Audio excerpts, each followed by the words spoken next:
기도하겠습니다. 주의 사랑으로 사랑합니다. 눈이 와서 길이 많이 미끄럽습니다. 조심하시고요. 또 내일 모레부터 더 추워진다고 하는데 우리 감기에 조심하시면 좋겠습니다. 예전에는 신문에 가출한 학생들에 대한 기사들이 많이 나왔었습니다. 요즘은 언론 플레이를 많이 하다 보니까 그랬는데 제가 한 30년 전이죠. 그때만 해도 아이들이 이제 가출을 합니다. 중고등학생 아이들이 가출하는 이유는 여러 가지가 있습니다. 가정에 문제가 있든지 엄마의 잔소리가 듣기 싫어서 또는 용돈이 적어서 마음대로 즐기고 싶어서 등등의 여러 가지 이유가 있습니다. 가출의 경험이 있으신 분 혹시 이 자리에 계십니까? 예전에는 안 그랬을 겁니다. 가출했다가 잡히면 다리 몽둥이가 부러지는 일도 있었고 또 심한 아버지들은 딸인데도 불구하고 머리를 다 밀어버렸습니다. 그런 일도 과거에는 있었습니다. 요즘 그런 일을 했다 하면 신고가 들어갑니다. 경찰서에. 부모 상관없습니다. 그렇기 때문에 참 제대로 되어가는 세상인지 아닌지 참 그렇습니다만 그런데 그들을 걱정합니다. 어른들은. 왜 걱정할까요? 그들의 미래가 장래가 너무나도 뻔하기 때문입니다. 만약에 장래를 아신다면 여러분들은 여러분들의 삶을 어떻게 사시겠습니까? 요즘 드라마 중에 그런 드라마가 있습니다. 우리 교회 교인들은 대부분 안 보시리라 믿습니다. 말씀에 집중하시고 그러다 보니까 재벌집 막내 아들인지 막내집 재벌 아들인지 모르겠는데 하여튼간에 먼저 살았던 사람이 재벌집 손자로 태어나는 그런 스토리가 있습니다. 그러다 보니까 한 20, 30년을 살았거든요. 그래서 앞날을 예측을 하는 가운데 그런 드라마가 있습니다. 하나님께서 호세아를 통하여서 이스라엘 백성에게 말씀하십니다. 너희는 나의 백성이고 나는 너희의 하나님이다 라고 하시면서 1장, 2장에서는 처음에는 너희가 내 백성이 아니라고 하셨고 긍휼히 여김을 받는 자가 아니라고 하셨다가 이제 2장 마지막에서 그걸 뒤집으시는 일이 있었습니다. 너희가 나의 백성이 되고 나의 긍휼을 입을 것이다 라고 말씀하시면서 이제 3장 오늘 읽은 본문 말씀에서 다시금 그 음녀가 된 여자를 사랑하라는 명령을 하시게 됩니다. 하나님께서는 이스라엘 백성의 상태를 매우 위험하게 생각하고 계십니다. 이유는 더 이상 하나님과 그들과의 관계가 믿음이라든지 어떤 신뢰의 관계로 생각하지 않기 때문입니다. 출애굽을 한 이후 가나안 땅에 들어온 이스라엘 백성들의 마음은 가나안의 어떤 생활 자체에 푹 빠져버렸습니다. 그러다 보니까 그들에게 중요한 것은 하나님이 아니라 가나안 땅의 풍요로운 생활이었습니다. 3절에 나오는 건포도 과자가 있습니다. 건포도 과자를 즐길지라도 이스라엘 자손이 다른 신을 섬기고 건포도 과자를 즐길지라도 번역을 하면은 건포도 떡입니다. 그래서 광야에서 만나만 먹던 사람들이 이제 가나안으로 들어왔거든요. 들어왔더니 이 건포도 떡이라는 음식이 있는 거예요. 너무너무 맛있는 거예요. 매일 먹던 그 만나는 삶아 먹든 구워 먹든 우에 먹든 그 맛인데 가나안에 들어와서 이 건포도 떡을 먹으니까 너무너무 맛있는 거예요. 그러면서 이제 가나안에 빠져들어가기 시작합니다. 다시 말해서 이 건포도 떡은 가나안에서 주는 풍요로움을 상징한다라고 볼 수가 있습니다. 하나님께서 호세아에게 무엇이라고 말씀하십니까? 가출해서 이제 매춘부 노릇을 하며 살고 있는 옛 아내를 다시 사랑하라고 말씀을 하십니다. 이 말씀을 통해서 하나님께서 하시고자 하는 것은 무엇이겠습니까? 이스라엘 백성들이 지금의 생활을 바꾸지 않고 그대로 살아갈 때 과연 이스라엘 백성이 어떻게 될 것인가를 말씀해 주시고자 하는 것입니다. 하나님은 그들을 버리시겠다라고 말씀을 하십니다. 그렇다고 해서 이스라엘을 완전히 버리시는 것은 아닙니다만 호세아가 다시 가서 고멜을 값을 주고 그를 사서 집으로 데려오는 것처럼 이스라엘 백성을 다시 구속해서 내가 데리고 올 것이다 라는 것을 말씀을 하시면서 오늘 본문에서 하나님께서 새로운 구원의 주제를 하나 제시합니다. 그것은 뭐냐 하면 몸값을 주고 노예를 다시 사는 구속의 개념입니다. 구속은 아니고요. 우리말이 좀 어려워서 한글로 한문을 해서 구속은 수갑 차는 겁니다. 잘못된 사람들을. 그런데 우리를 값을 주고 다시 사시는 것은 구속입니다. 구속의 개념을 호세아 선지자를 통해서 말씀해 주십니다. 3장 1절에 너는 또 가서 타인에게 연애를 받아 음부된 그 여인을 사랑하라 라고 하십니다. 타인의 사랑을 받아서 음녀가 된 그 여자를 사랑하라 라고 하십니다. 이 장면이 보여주는 것은 무엇입니까? 바로 이스라엘 백성들의 장래의 모습입니다. 고멜이 어떤 여자였습니까? 음란을 행했던 여인. 그러나 1장에서 호세아와 결혼하고 자식을 3명을 낳습니다. 그런데 그 여자가 다시 집을 나갔습니다. 그래서 고멜을 찾으러 갔을 때 이 여자가 고멜일까 싶을 정도로 몸이 말랐고 그리고 얼굴도 형편없이 되었을 것이다 라고 생각합니다. 옛날에 그 오만했던 모습을 찾아볼 수 없이 비참한 생활에 찌들 대로 찌든 그러한 모습을 볼 수가 있는 것입니다. 호세아는 왜 고멜을 다시 데려와야 하는 것입니까? 이유는 한 가지입니다. 하나님께서 이스라엘 백성을 사랑하시기 때문입니다. 이 비유를 통해서 하나님은 내가 너의 백성들을 사랑한다. 그런데 이 이스라엘 백성들의 상태가 지금 어떤 것입니까? 모든 것을 자기 멋대로 하던 이스라엘이 아니라 가진 것 다 뺏기고 이제 의지할 것이 없는 노예 상태와 다름없는 그러한 이스라엘로 되어 있는 것입니다. 이스라엘 자손이 다른 신을 섬기고 건포도 과자를 즐길지라도 라는 그 말씀에서 건포도 과자, 이 건포도 떡. 그래서 가나안에서 누리는 축복을 한마디로 표현하는 것이 이 건포도 과자, 건포도 떡이었습니다만 이것은 하나님이 주시는 참된 행복이 아니었습니다. 다시 말하면 가나안에서 느낄 수 있는 풍요로움에 찌든 이스라엘의 모습을 상대하고 있는 것입니다. 하나님은 인격적으로 이스라엘 백성을 사랑하셨습니다. 그래서 광야에 있든지 가나안 땅에 있든지 오로지 이스라엘이 하나님만을 의지하며 살기를 원하셨습니다. 그리고 이스라엘 백성들도 처음에는 그렇게 하겠다고 약속을 했습니다. 그러나 가나안 땅에 들어와 보니까 이게 완전 별천지인 거예요.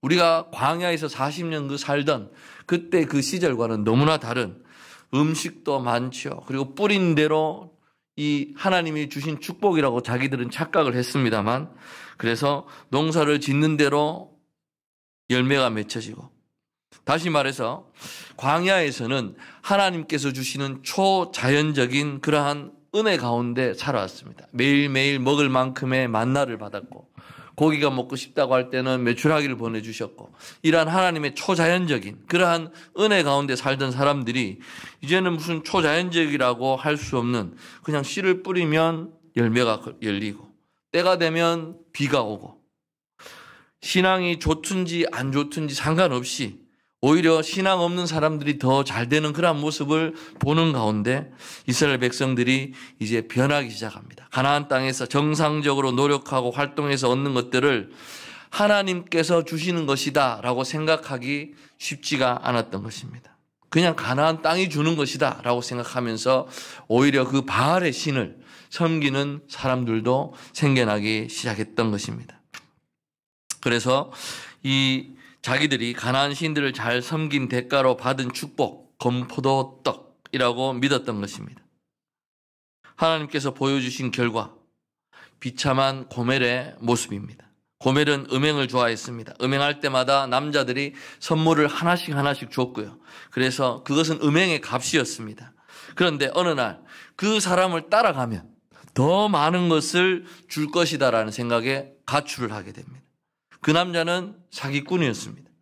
고매를 잡아 두들겨 패고 결국 다른 사람에게 노예로 팔아버리고 가장 비참한 지경에 떨어져서 살고 있던 그 고매를 이제 호세아가 하나님의 명령을 따라서 다시 와서 값을 치르고 사가는 그런 모습이 나옵니다.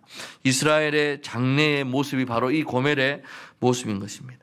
이스라엘 백성들이 생각하지 못한 것이 무엇이겠습니까? 자신들이 특별한 하나님의 백성이다라는 그러한 사실. 이 세상에 사는 것, 하나님의 도움 없이는 살아갈 수 없는 것인데 어떻게 가나안 땅에 들어와서 살다 보니까 이제 땅이 탐이 나고 무언가 더 얻고 싶으면 더 자유롭게 살고 싶으면 하나님을 의지하지 않아도 되는, 내가 열심히 하면 무언가 되는 듯한 그런 착각 속에 빠져들게 되었던 것입니다. 오늘 우리에게도 적용되는 말씀인 것입니다. 이 죄악 세상에서 신앙을 지키고 그런 대로 사는 것, 우리 하나님께서 우리를 지켜주시기 때문임을 믿으시기 바랍니다. 우리의 어떤 힘과 우리의 어떤 능력으로 되는 것이 아니는 것입니다. 하나님께서 우리에게 원하는 것이 시는 것이 무엇입니까? 이 세상의 풍요로운 삶이 아니라 하나님을 더 사랑하는 것. 어떻게 보면 참 쉬울 수 있을 것도 같습니다만 하나님만을 더 사랑하는 것이 쉽지가 않습니다. 좀 잘 살게 되면 급해져서 우리는 하나님을 버리고 세상을 달려갑니다. 신앙을 가져봐야 세상은 우리를 알아주지 않습니다. 아, 저 사람 신앙이 좋아 라고 알아주지 않고요.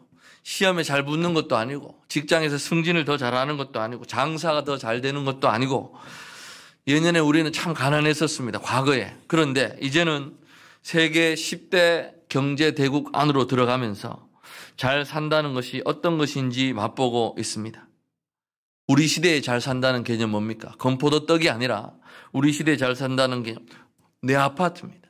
내 차입니다. 내가 무슨 차를 타고 다니고 내가 어떤 아파트에 살고 내가 어떤 옷을 입고 다니느냐가 잘 산다는 어떤 개념을 대표하는 것입니다. 초자연적인 세상에 우리가 살고 있지도 않습니다.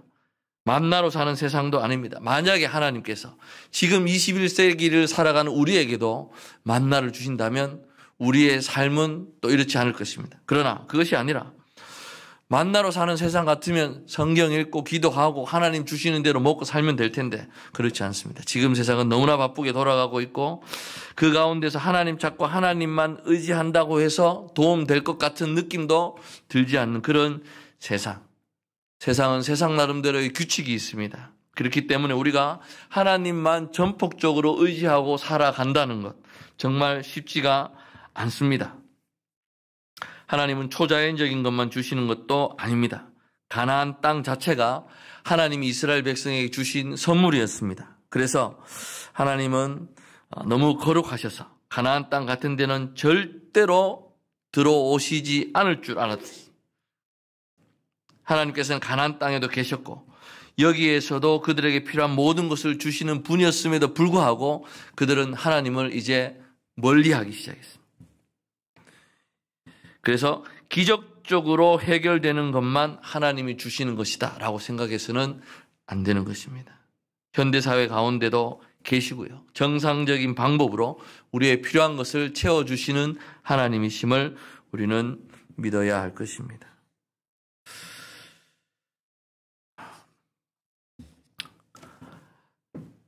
1절에서 하나님은 이스라엘 자손이 다른 신을 섬기고 건포도떡을 즐길지라도 여호와가 저희를 사랑하나니라고 말씀하십니다.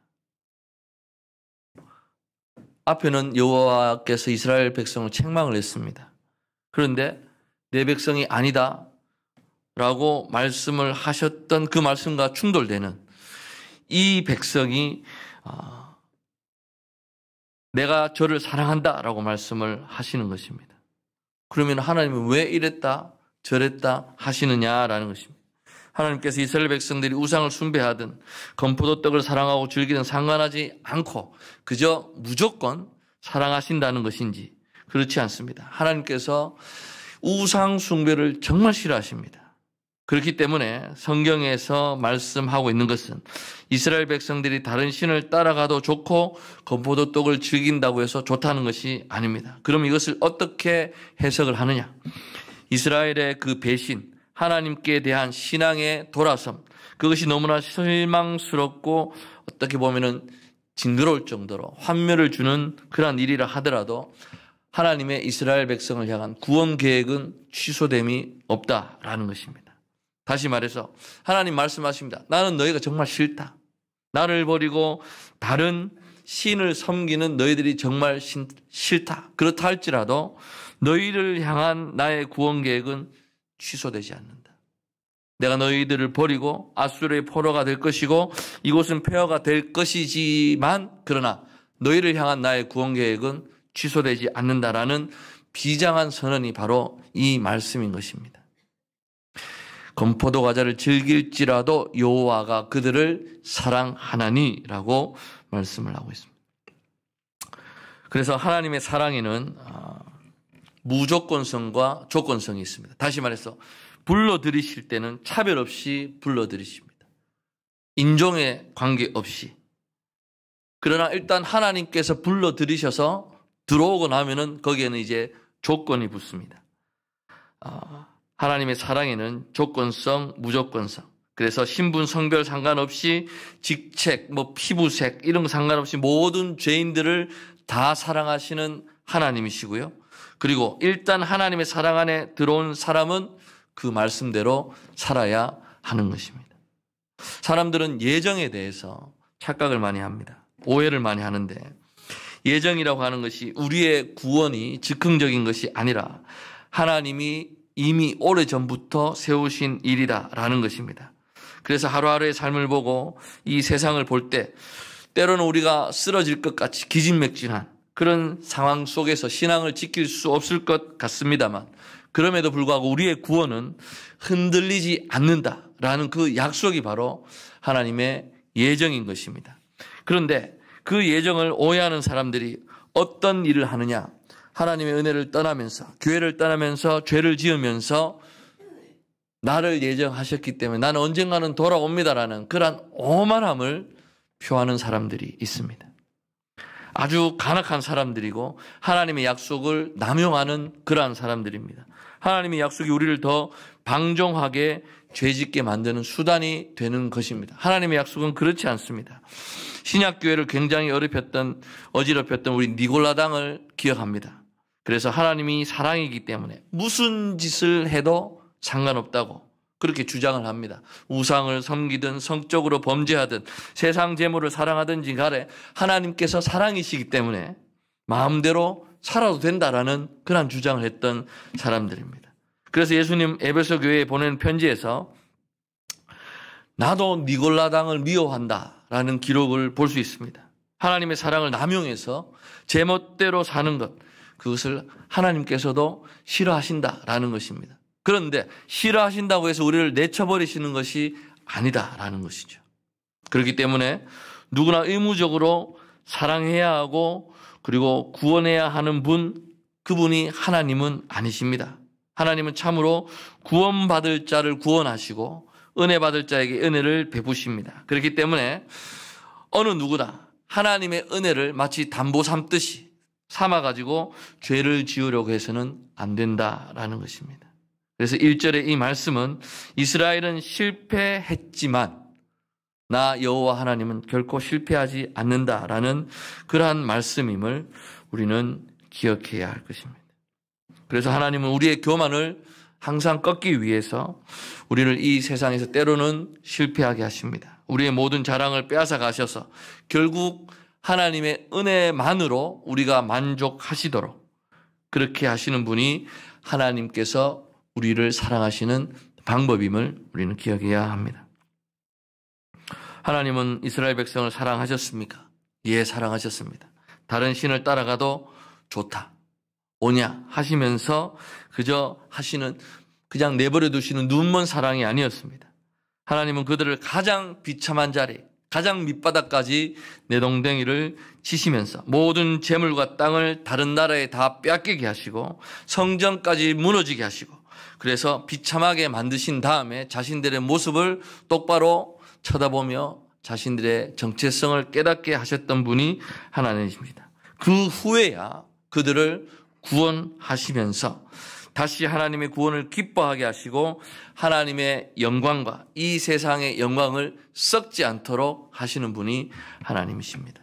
요즘 우리들의 형편에 불만이 많고 때로는 하나님의 구원을 아주 보잘것없이 생각해 할 정도로 교만해져 있지는 않으십니까? 그렇다면 우리는 조심해야 합니다. 하나님께서 여러분을 반드시 그러한 상태에 있다면 비참하게 만드실 것입니다. 그렇게 해서라도 하나님은 우리가 하나님의 구원을 기뻐하며 하나님께만 영광을 돌리도록 만드시는 분임을 기억해야 할 것입니다. 이제 구속에 대해서 한번 살펴볼 텐데요. 어떤 여자가 바람이 나서 남편을 버리고 도망쳤습니다. 히히덕거리면서 간부와 놀아나다가 결국 노예로 팔려갔습니다. 남편은 정말 아내가 미웠습니다. 그러나 불쌍해서 이곳저곳 찾아다닌 끝에 그의 얼굴도 알아보기 힘들 정도로 비쩍 그리고 골마 터진 아내를 찾습니다. 그리고는 자기 앞에서 고개를 들지 못하는 아내를 본 남편은 그 아내의 주인에게 값을 치르고 아내를 나귀에 태워서 돌아옵니다. 만화야 그림으로 볼 수 있을 것입니다. 누가복음 15장에 나오는 탕자의 그림보다 어떻게 보면은 더 생생한 그림일 수 있습니다. 고멜을 사랑하기 위해서 대가를 지불했습니다. 2절 말씀에 내가 은 15개와 보리 한 호멜 반으로 나를 위하여 저를 사고 호세아가 고멜을 사랑할 수 있는 방법은 그의 몸값을 주고 다시 사오는 것이었습니다.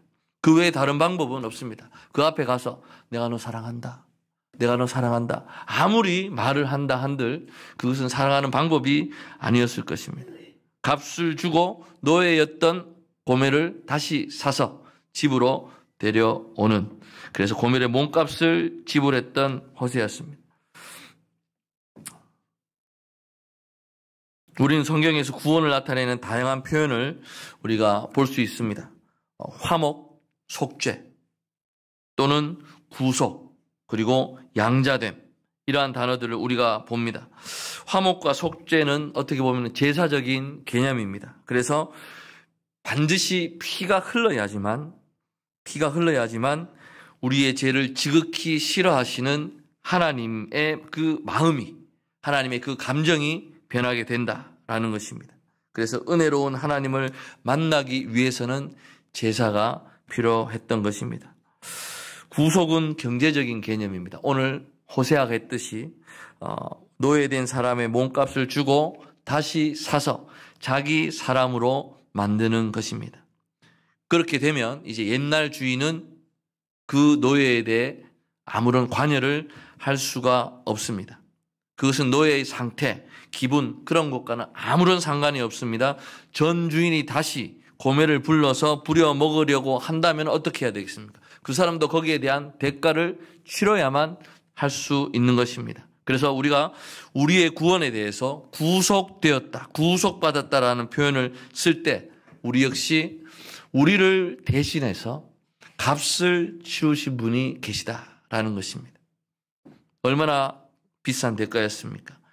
독생자 아들까지 바치시기까지 우리의 죄를 대신해서 값을 치러 주셨습니다. 사탄, 그 아들들, 다른 어떤 그러한 피를 다 합친다고 한들 이 피에 대항할 수도 없습니다. 어떤 악한 자가 갑자기 덤벼들어서 우리를 억압하거나 무슨 노동을 시킬 수도 없는 것입니다. 왜냐하면 그만큼 우리는 비싼 몸값으로 구속받은 그러한 하나님의 사람들이기 때문입니다. 그래서 화목이라고 하는 것은 하나님과 우리의 관계가 변화된 것을 나타내 준다면, 구속은 죄와 우리의 관계가 이제 완전히 단절되었다는 것을 우리는 기억해야 할 것입니다. 주님께서 우리 대신에 십자가를 지셨습니다. 우리의 죄값을 치러 주셨습니다.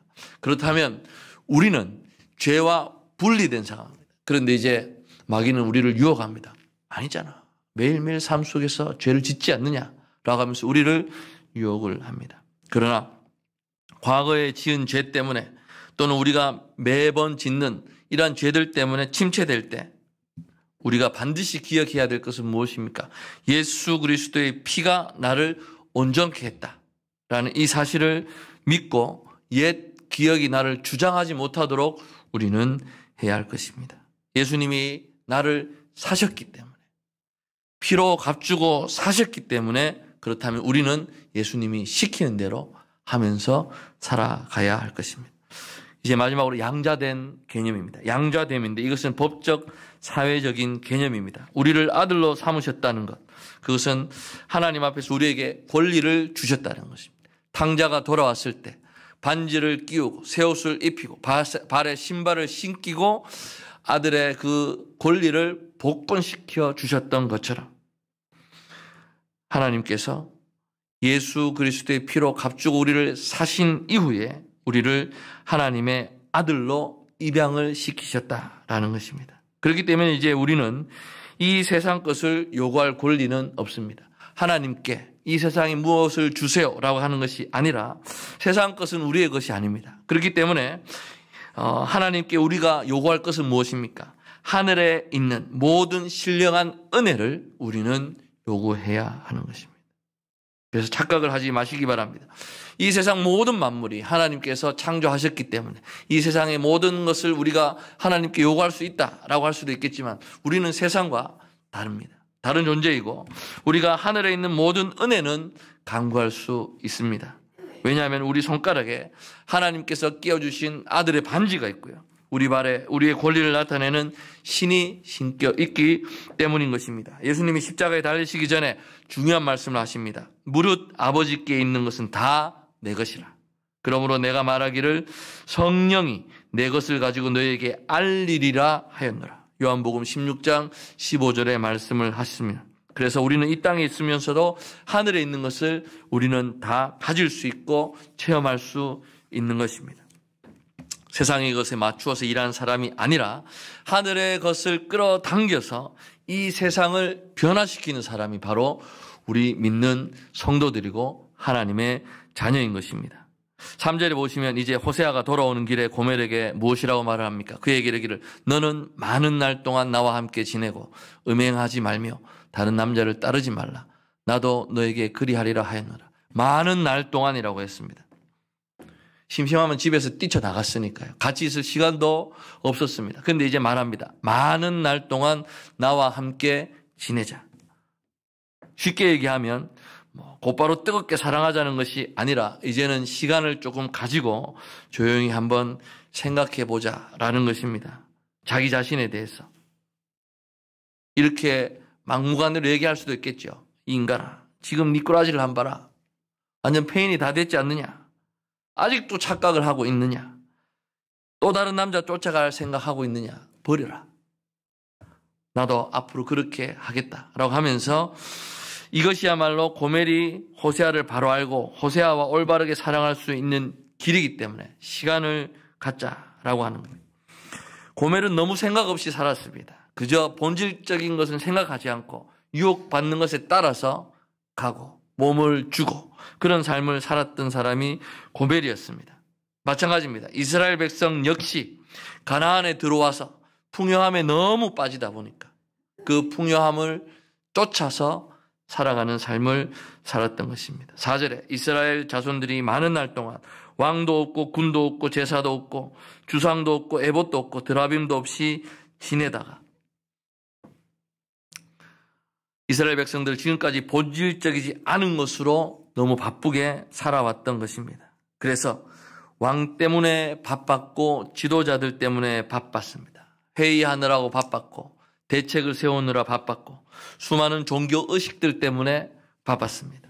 그러나 하나님께서는 이 모든 것이 없는 상태에서 이제 오랫동안 조용히 지내게 하십니다. 이제는 왕도 없습니다. 장관도 없고요. 제사도 없고요. 모두 포로로 잡혀가서 노예가 되었기 때문입니다. 주상, 에봇, 드라빔, 점치는 기구들이었습니다. 변질된 종교 행사들이 너무너무나 많았습니다. 그러한 가운데 이 모든 것이 무엇을 의미하는지는 생각하지 않고 그저 바쁘게만 살아왔던 이스라엘 백성들. 믿음 생활을 잘 하는 것이려니 생각해왔던 사람들이었습니다. 그러나 노예가 되어서 이런 것들이 하나도 없는 상태에 지내다 보니까 발견하게 되는 것이 무엇입니까? 참 하나님이 없었다라는 사실을 발견하게 됩니다. 수많은 왕들, 장관들, 그들에게는 참된 지도자가 없었습니다. 하나님 없이 너무나도 바쁘게 종교 생활을 했고 참된 지도자가 아닌 자들을 너무나도 많이 따라다녔던 그러한 자신들의 모습을 보게 된 것입니다. 그래서 5절을 보시면 그 후에 저희가 돌아와서 그 하나님 여호와 그 왕 다윗을 구하고 말일에는 경외함으로 여호와께 마지막 날에는 여호와를 경외함으로 여호와와 그의 은총으로 나아가리라. 마지막 날, 말일이 언제입니까? 예수님 오신 후부터 이제 재림하실 때까지가 전부 마지막 날이 되는 것입니다. 하나님께서 교회를 통해 죄인들을 초청하시는 그러한 시간입니다. 그래서 교회가 적극적으로 활동하면서 증거해야 하는 교회의 시대인 것입니다. 북쪽에 10지파가 있었죠. 그리고 남쪽에 2지파가 있었습니다. 이스라엘은. 그 북쪽의 10지파의 잘못은 무엇이냐? 다윗 왕가의 통치를 거부했습니다. 하나님은 다윗을 통해서 사무엘 하 7장에서 언약을 주셨습니다. 그런데 하나님이 다윗 왕가를 통해서 다스리겠다는 것, 그것은 다윗이 왕이라는 뜻이 아니었습니다. 하나님이 왕이시고 다윗은 어떻게 보면 대리 왕이라는 뜻이었습니다. 다윗은 자기를 왕으로 생각하지도 않았습니다. 하나님의 인도를 받아야 하는 양이라고 자기를 생각했던 사람이 다윗이었습니다. 그렇기 때문에 그 마음이 하나님 마음에 맞았던 다윗이었습니다. 그런데 이스라엘 백성들은 다윗 왕가를 거부했습니다. 그것은 무엇입니까? 하나님의 통치 자체를 거부하겠다라는 것입니다. 그런데 그들은 그런 생각을 가지지도 못했습니다. 그 당시 유행했던, 요즘으로 따지자면 인본주의, 사람이 우선이다라는 그러한 어떤 것들을 가지고 그들은 하나님을 믿는다는 것, 그리고 하나님의 통치를 받는다는 것을 분리했던 것입니다. 하나님을 믿는 것이 하나님의 통치를 받는 것인데 그들은 하나님을 믿는다고 하면서 이 세상의 좋은 것들을 다 가지고 와서 그들은 통치의 개념으로 삼았던 것입니다. 성경의 하나님은 어떤 종교적인 영역, 예배에 제한된 하나님이 아니심을 기억하시기 바랍니다. 하나님은 우리의 온 삶을 주관하시고 다스리시는 분입니다. 그래서 오랜 시간이 지난 후에 이제 이스라엘 백성들은 자신들의 문제를 깨닫게 됩니다. 자신들에게는 화려했고 또 수많은 종교 생활들이 있었고 그러나 그 가운데서 참 하나님은 없었다라는 것입니다. 참 지도자가 필요하다는 사실을 알게 되는 것입니다. 그래서 그때서야 참 목자를 보내달라고 말하면서 두려운 마음으로 하나님께 나아옵니다. 그들의 하나님 여호와 그들의 왕 다윗을 찾고라는 것입니다. 여기에서 찾는 그 다윗은 이제 우리가 하나님의 다스림과 하나님의 통치를 받겠다라는 그러한 것입니다. 우리의 생활이 너무 바쁜 것은 본질을 잃고 살고 있기 때문입니다. 요즘 교회 생활하는 사람들을 보면 정신없이 살아가는 사람들이 있습니다. 헌신하고 봉사하고 여러 가지 많은 일들 가운데 정신없이 뛰어다닙니다. 마치 그런 행위들이 없으면 신앙이 없는 것처럼 그렇게 살아갑니다. 그러다가 그런 일이 없어지면 어떻게 됩니까? 아무것도 남지 않습니다. 내가 이만큼 했는데 마치 하나님 앞에 가서 주여 내가 주를 위하여 얼마나 많은 일을 했습니까? 내가 너희들을 모른다라고 하는 것과 똑같은 것입니다. 우리는 그런 복잡한 활동이 없는 신앙을 견디지 못하지 않으십니까? 혹시나 우리가 참 신앙을 가지려면 상당한 기간 동안은 우리가 잠잠히 우리가 한번 돌아보는 시간을 가져야 할 것입니다. 아무것도 없는 상태에서 하나님 말씀을 들으면서 자신의 상태를 우리가 체크하며 바라볼 수 있어야 할 것입니다. 오늘날 우리의 신앙의 모습, 이스라엘 백성들이 망할 때의 모습과 아주 비슷합니다. 교인들은 세상을 사랑하면서도 많은 종교 행사나 봉사를 하고 있기 때문에 자신들의 모습을 모르고 있습니다. 그 결과는 비참한 노예가 될 것입니다. 그것을 보아야 합니다. 하나님께서 우리를 낮추셔서 우리의 모든 교만을 꺾으시고 하나님의 은혜에 온전히 감사드리는 그 시기가 와야만 이제는 우리가 하나님의 그 영광을 세상의 영광과 구분할 수 있게 되는 것입니다. 말씀을 정리합니다.